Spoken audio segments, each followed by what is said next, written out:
and simultaneously moves the potassium ions inward into the cell membrane. This pump is present in all cells of the body, and it is responsible for maintaining the sodium and potassium concentration difference across the cell membrane. It also establishes a negative electrical potential inside the cell. In a sodium-potassium pump, 3 sodium ions bind on the inside of the carrier protein, causing the ATPase function of the protein to become activated. The ATPase then cleaves one molecule of ATP and splits it to adenosine diphosphate and a high-energy phosphate. This energy is believed to cause a conformational change in the protein carrier molecule, extruding the sodium ions to the outside and the potassium ions to the inside. In primary active transport, ATP is directly used to transport solutes across the membrane. The transporter is usually an ATPase enzyme that breaks down ATP. The phosphorylated transporter, or pump, undergoes conformational changes which help in the transport of substances across the membrane.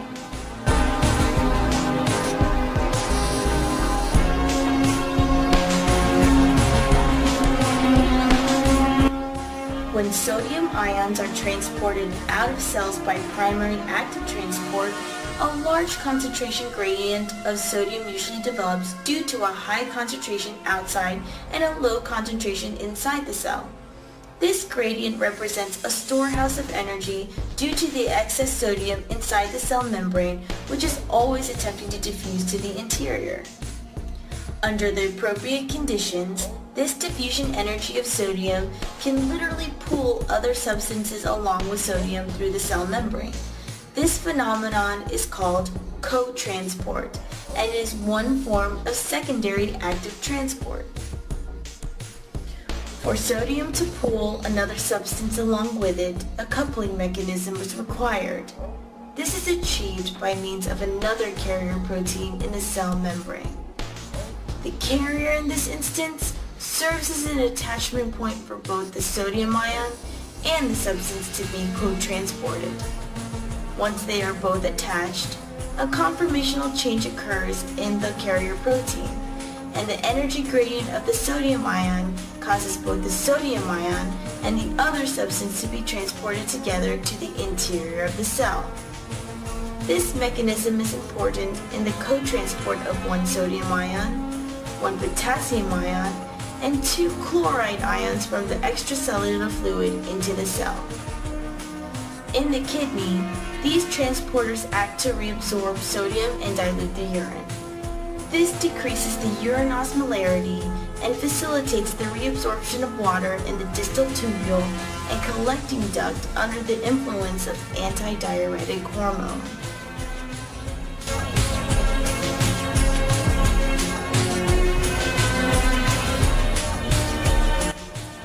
In anti-transport, sodium ions again attempt to diffuse into the interior of the cell because of their large concentration gradient. In this case, the substance is located inside the cell and must be moved to the outside. The sodium ions bind to the carrier protein where it projects through the exterior surface of the membrane, while the counter-transported substance binds to the inferior projection of the carrier protein. Once both have bound, a conformational change occurs, with the energy of the sodium ion moving to the interior, causing the other substance to move to the exterior. This mechanism is important in the transport of calcium ions out of the cardiac muscle cells.